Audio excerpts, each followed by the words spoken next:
can go ahead and start sitting down, please. Cam, come over here. Yeah. Katie.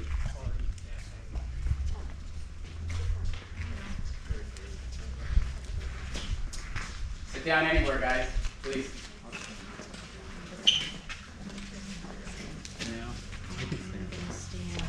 Younger than 55. No, we're gonna stand. Younger. Younger than 55. Young ones can stand. Sherry, have a seat. I'm not, I don't get to stand. You're not. You can stand behind the benches. All we gotta do is just get the middle clear, please. I am. Well, I'll say the seat, but you have to be I'm good. How are you?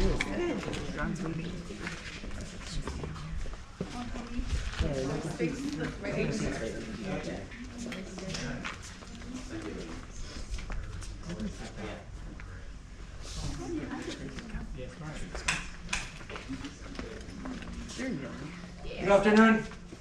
On behalf of myself and the staff here at Sacramento Valley National Cemetery, we want to welcome you. It is our honor to serve our veterans and their families. We're about to commence with military honors. During the playing of taps and the fire of the rifle volleys, we ask, if you're comfortably able to do so, to please stand, place your right hand over your heart. Former and current service members, we encourage you to render the proper hand salute. Be aware, the rifle volleys are loud. And now, it is my honor to introduce the United States Navy Honor Guard. Please rise. Inboard. Face. Post.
Port arm.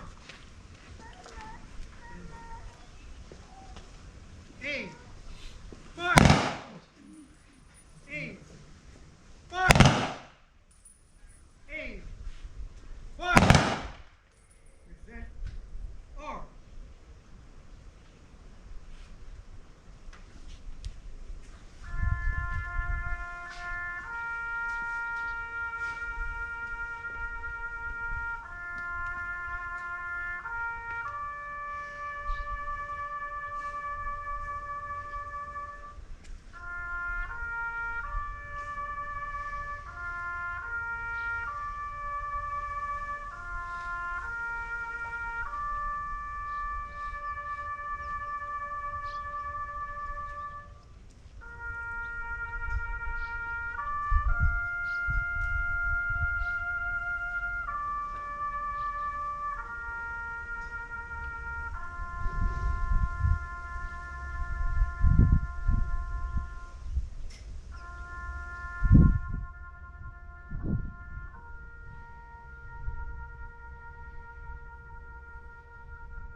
Order on.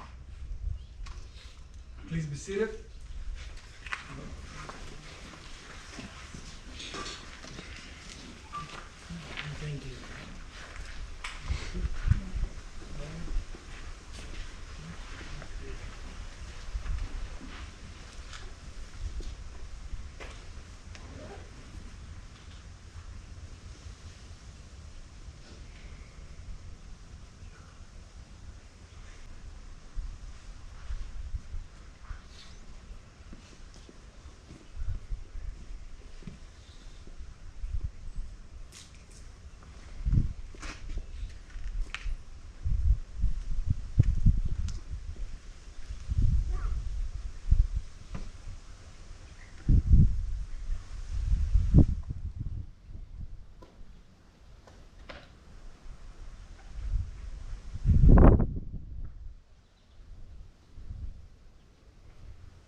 States Navy, and for your formation. Please accept this flag as a symbol of appreciation for your level of honorable and faithful service.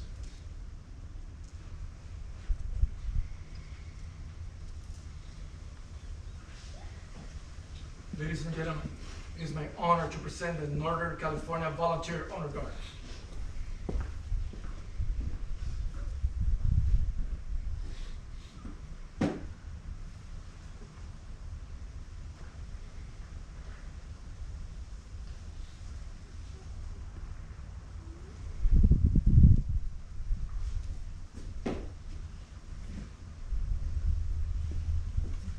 On behalf of the United States Navy, it's my honor to present you with these shell casings representing the rifle volleys. The 3 rifle volleys, duty, honor, country, signify that you should sign the field of battle for the final time. Now rest in peace.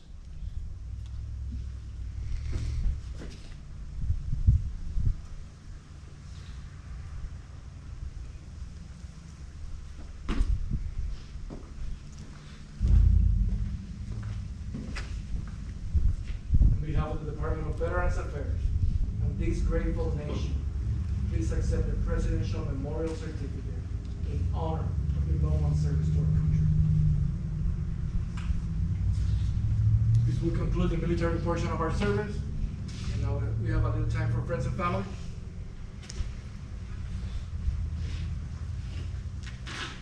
First of all, I just want to say thank you to everyone that came. I know you guys some of you guys came really far away, had to take time off of work. Luckily, it's not as hot, but I'm still sweating brains out, so excuse me for just a moment.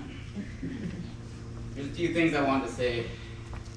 My dad, he cared about a lot of people, and he showed how much he cared by not his words, but more through his actions, what he did for you. He was always by your side if you needed help, basically doing yard work, fixing the house. If you wanted someone to drink with, he'd be there for you. But, so the first thing is that my dad didn't really want a service, but he's pretty stubborn. But I actually took his trade and I didn't listen to him. So, he didn't have the easiest life, you know. He lost his mom at 9. He lost his dad at 14. He was raised by his aunt. He came to the United States. He lived in Japan through World War II. Some of his memories he shared with me were, he didn't really talk about them as sad, but to me they were kind of morbid. He would talk about growing up and watching the bombs drop on his next door neighbor's house, and his girl passed away. And then when the Americans landed, his grandma, all the Japanese folks were scared because they thought they were going to be killed by the Americans. But his grandma had lived here in the States, and she basically told everyone, my dad, he'll be fine. And then my dad remembers getting chocolate from the U.S. servicemen and taking a photo with them on a tank. He doesn't remember if it was a tank or a truck or whatever, but he always tells that story to me. But some of my dad's, not regrets, but he always wanted to go to high school. He never got a chance to go to high school. He wanted to be a history teacher. A lot of people probably don't know that.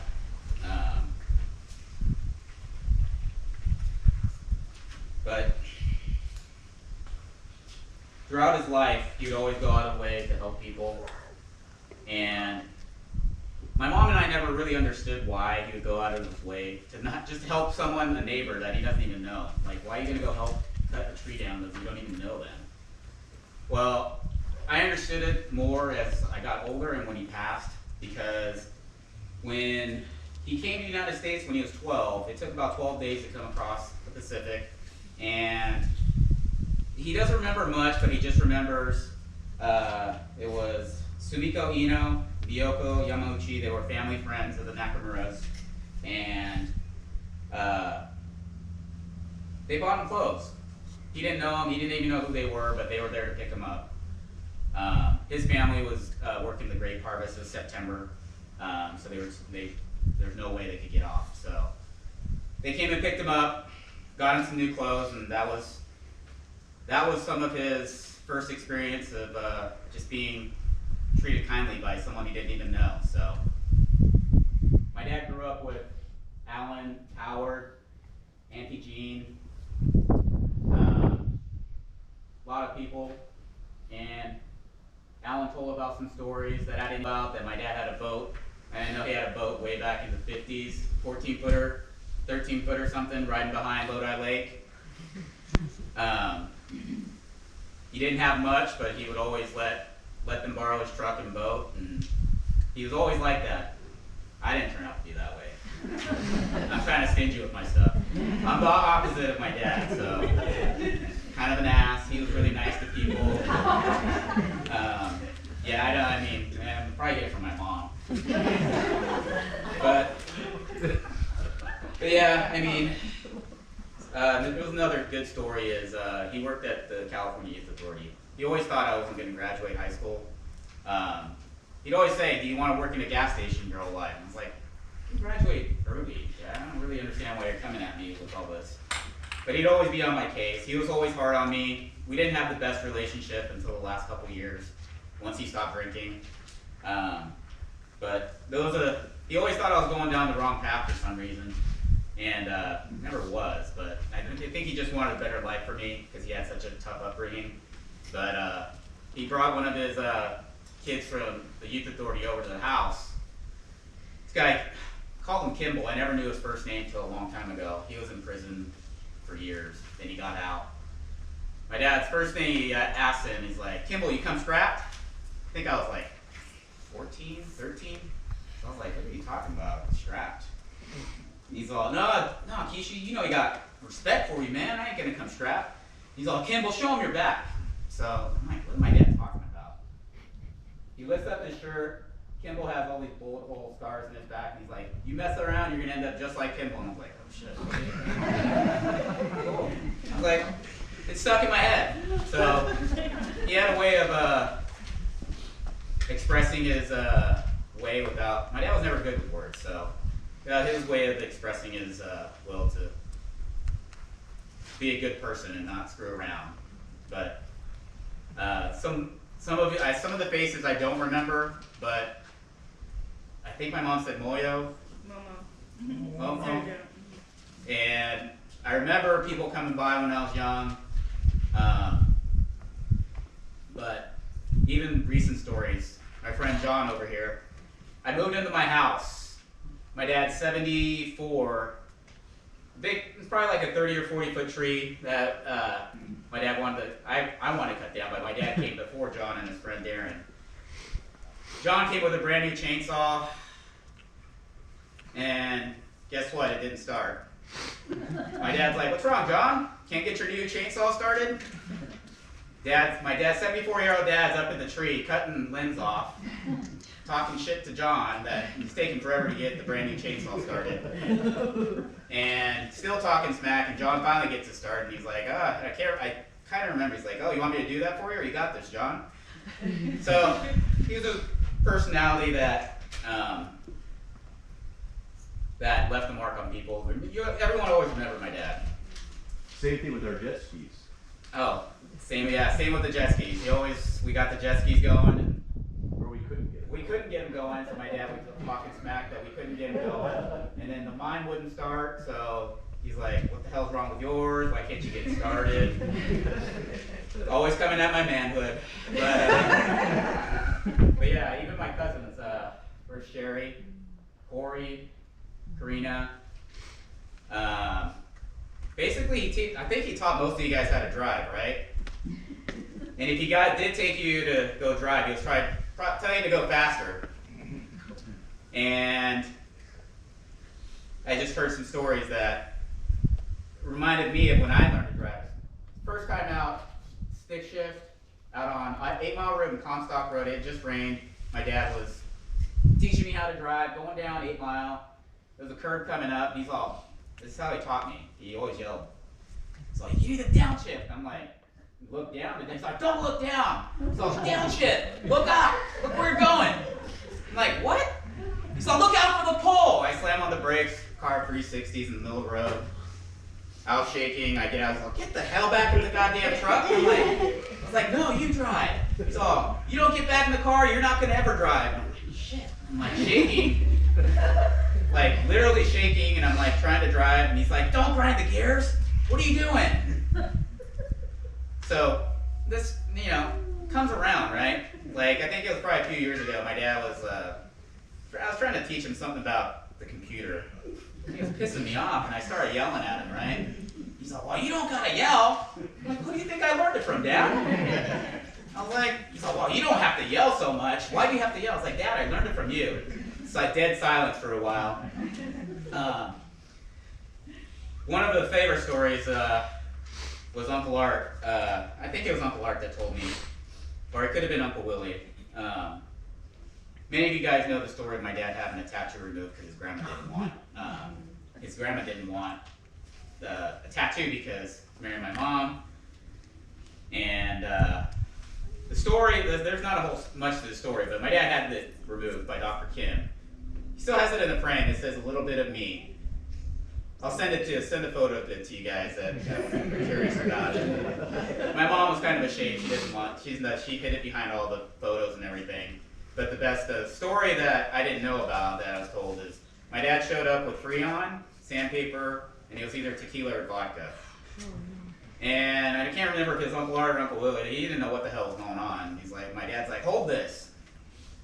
And gave him the Freon. Had no clue what was going on. My dad, did a few shots of both. Or I don't know if it's tequila or vodka, whatever. And puts the thing down and has my uncle spray his. He had a tattoo on his hand over here. And my dad said, spray it. And he's like, what the hell's my dad doing? Yeah, he sanded it off. I couldn't believe it. Yeah, it's not there. So those are some interesting stories I have of him. Uncle Norman, where are you? There you are. I think you told me the story of my dad being stubborn. I think you guys were working on your patio a long time ago in Fremont. You guys went to Home Depot or Home Base, whatever. Loaded up the truck with a bunch of wood. Uncle Norman being, proper, let's secure the load. Dad's, oh, it'll be fine. Uncle Norman, no, we should probably secure it. There's a lot of wood. I think my dad took off from the stoplight, all the wood fell out in one giant stack behind the car. And the funny thing was that it all fell in one spot perfectly neatly the way he stacked it. And yeah, my dad was like, whatever. My dad spoiled me for the first 12 years of my life. We butted heads. We didn't get along. Most people knew, my dad and I didn't get along for a long time. But when he had to quit drinking, when he got gout, and he went into alcohol withdrawals in the hospital, I think something hit him, and then he realized it probably wasn't the best thing for him anymore. Even in the last days, I offered him beer, and he's like, no. So, but I'm going to say that's the dementia because just a year and a half ago, he took a beer out of Auntie Mary's hand. Where are you, Auntie? Oh, there you are. Auntie was a little bit enamored. So Dad took the beer out of her hand, and she's like, oh, go ahead, here. And then Robert, where's my cousin Robert? Oh, there he is. He came in right after my dad chugged some of the beer. He's like, oh, that's so damn good. And then Robert just snags it away. My auntie apologized. I'm so sorry. I was like, what are you gonna do, man? I'm like, he had his license. If he wanted to go drink, he could go drink. He'd always put it on Mom and I that we're the ones that were keeping him from drinking. But we're like, sure, yeah, it's us. You go to the lottery. You go get your damn lottery every damn week, the liquor store. If you wanted to get your booze, you could have totally gotten it, and he never did. This is the last story I'm gonna say is that it's probably one that'll stick with me with all the years that my dad and I didn't get along with, and Sometimes we butt heads and all that. I took him to Thunder Valley for his birthday. It was all you can eat crab thing. It was nothing crazy. And he just said, it was probably the nicest things he said to me was like, today is the best birthday I've ever had. And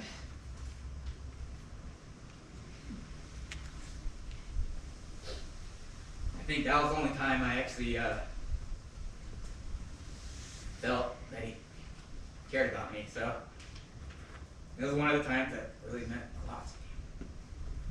But he lost probably like $200 or $300. I gave him $100. My mom won 140 something, and I actually won 130. But he was happy as hell that we were playing with him. My mom and I both hate freaking gambling. We just don't like throwing money away. But my dad was like, when my dad would take my mom,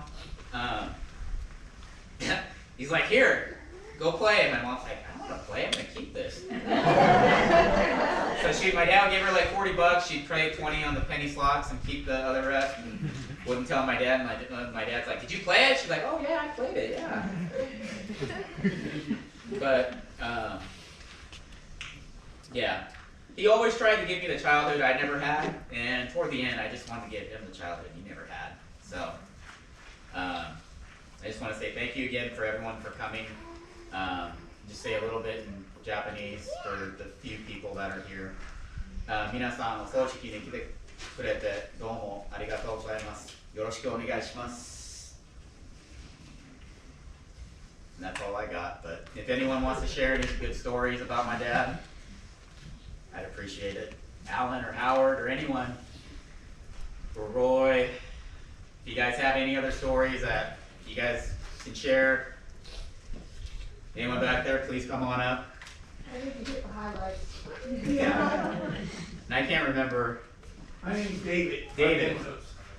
We were like friends, Yeah. family friends Uh-huh. in June. Uh-huh. June was, to our family, a blood brother. Mo, that was his drinking buddy, best Yeah. buddy. He came over a lot and drank. Yeah. I just remember it was stinky smoke. A lot of Drinking buddy, drinking. yeah. My uncles, I had 11 uncles and 6 of them were real good friends with June. Yeah. He could get along with anybody. Some other uncles he didn't get along with. Yeah. And there was Louie, there was Ben, Uh-huh. there was Tony. Tony Gomez. was the one that always took him fishing. Tony Gomez, right? Tony Gomez. Yeah. That Hello, was Tony. my Yeah. uncle. I know. They were Oh, fishing. Tony's your uncle? Yeah, he's one of the uncles. Oh, okay. That's why I say he was a lifelong family friend. He knew us all. And growing up, I looked up to these uncles Yeah. and June, and to me they were cool. Your dad used to comb his hair back. Yeah. And he always had a nice car. Yeah, rarely arid. He took me one time, he had a 69 Stingray Corvette. He got me in the passenger side and he told me, hang on. 90 miles an hour, man, I was checking my pants. And he was flying. And that was the best ride I ever had. But like I say, he was loved by all of us. We respected him and we really loved him as a family member. He used to come around and make everybody happy. So, yes. Thank you so much for sharing your story. I wish I would have met you more. I remember coming over. That's probably a little bit. Yeah, you were still playing with toys. Yeah. Yeah, I still play with toys. Yeah, bigger toys now. Maybe you could clear up a story for me. I don't know if I remember hearing it as a kid. I don't know if your Uncle Tony and him went to Woodbridge and they would sneak in and get a hose and get wine out of The train. Yeah. Yeah. They said okay. My grandmother had 3 acres, Uh-huh. a labor camp right Yeah. there in Woodbridge. Behind was the Gallo Winery. Uh-huh. So, and the train tracks were running on. So I believe those stories. I wasn't around, but these Yeah, I heard that story and I was like, I wish someone could confirm, but I was like, I'm pretty sure he did do that. And then I got his craziness. There you go. I got his craziness, so you guys will always see that in me, that's for sure. So, but, thank you. Mitzi, I only know your mother, Mitzi. Yeah, my I mom. met her once or twice, and Lord, all my respect, and, you know, we love you. My family, my sister Carmen, all my family looked up to him. So,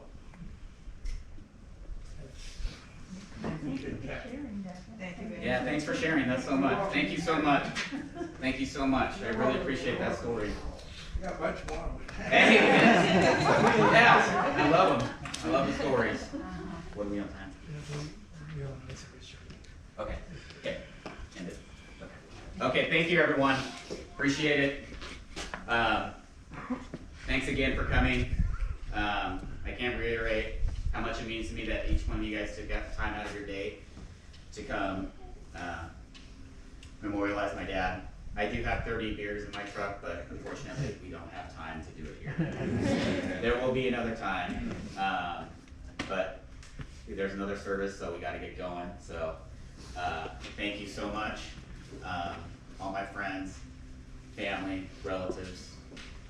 Thank you so much for coming. Great. Thank you guys. I'm very proud